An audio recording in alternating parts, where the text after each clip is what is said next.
आप देख रहे हैं न्यूज नाउ 24/7 ताज़ा खबरों के लिए हमारे साथ बने रहें। प्रधानमंत्री नरेंद्र मोदी ने सोमवार को भोपाल में मध्य प्रदेश वैश्विक निवेशक शिखर सम्मेलन 2025 को संबोधित किया, जिसमें उन्होंने वस्त्र, पर्यटन और प्रौद्योगिकी को भारत के भविष्य के आर्थिक विकास को गति देने वाले प्रमुख क्षेत्रों के रूप में रेखांकित किया।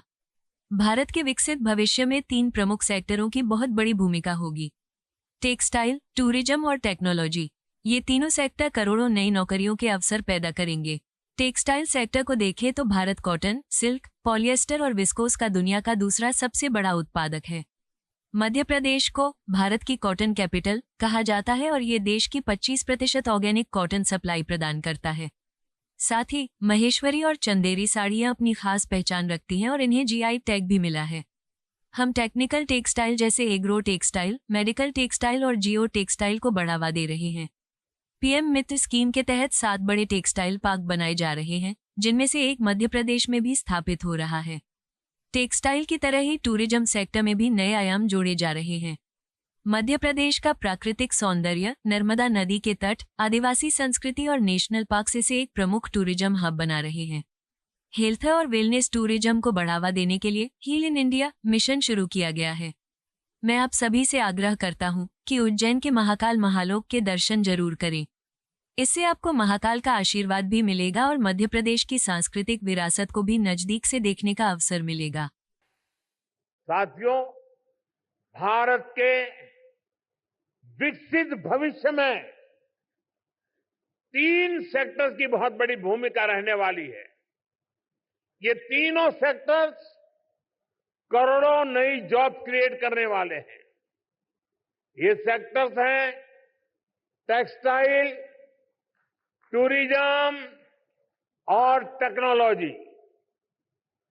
आप टेक्सटाइल के सेक्टर को ही देखें तो भारत कॉटन, सिल्क, पॉलिएस्टर और विस्कोस का दूसरा सबसे बड़ा प्रोड्यूसर है।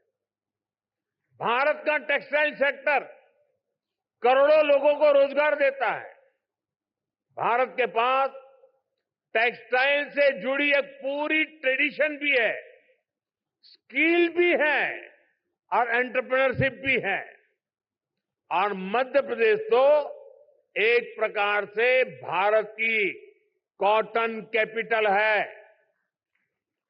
भारत की करीब 25% organic cotton supply Madhya Pradesh से ही होती है। मध्य प्रदेश मलबरी सिल्क, इसका भी देश का सबसे बड़ा प्रोड्यूसर है। यहां की चंदेरी और माहेश्वरी साड़ियां बहुत पसंद की जाती हैं। इन्हें जीआई टैग दिया जा चुका है। इस सेक्टर में आपका इन्वेस्टमेंट यहां के टेक्सटाइल को ग्लोबली अपनी छाप छोड़ने में बहुत मदद करेगा। साथियों, भारत ट्रेडिशनल टेक्सटाइल के अलावा नए एवेन्यूज भी खोज रहा है। एग्रो टेक्सटाइल, मेडिकल टेक्सटाइल और जियो टेक्सटाइल, ऐसे टेक्निकल टेक्सटाइल को हम बढ़ावा दे रहे हैं। इसके लिए नेशनल मिशन शुरू किया गया है। इसे बजट में भी हमने प्रोत्साहन दिया है। आप सभी सरकार की पीएम मित्र स्कीम से भी परिचित है। देश में टेक्सटाइल सेक्टर के लिए ही 7 बड़े टेक्सटाइल पार्क बनाए जा रहे हैं। इनमें से एक मध्य प्रदेश में भी बन रहा है। ये टेक्सटाइल सेक्टर की ग्रोथ को नई बुलंदी देने वाला है। मेरा आग्रह है कि आप टेक्सटाइल सेक्टर के लिए घोषित पीएलआई स्कीम का भी जरूर फायदा उठाएं। साथियों, टेक्सटाइल की तरह ही भारत अपने टूरिज्म सेक्टर में भी नए आयाम जोड़ रहा है।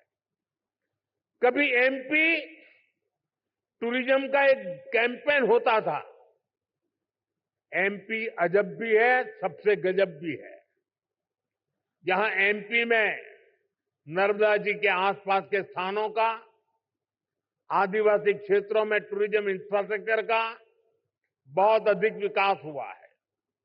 यहां कितने ही सारे नेशनल पार्क्स हैं।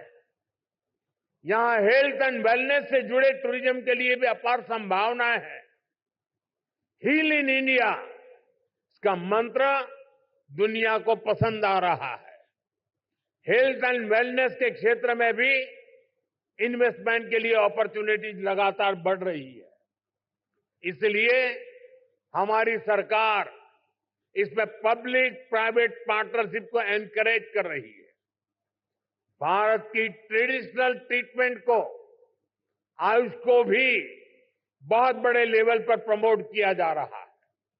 हम स्पेशल आयुष वीजा भी दे रहे हैं। इन सभी से एमपी को भी बहुत फायदा मिलने वाला है। वैसा साथियों, आप यहां आए हैं तो उज्जैन में महाकाल महालोक देखने जरूर जाएं। आपको महाकाल का आशीर्वाद भी मिलेगा और देश टूरिज्म और हॉस्पिटैलिटी सेक्टर को कैसे एक्सपांड कर रहा है, इसका अनुभव भी मिलेगा। आपको यह वीडियो पसंद आया हो तो इसे लाइक करें, हमारे चैनल को सब्सक्राइब करें।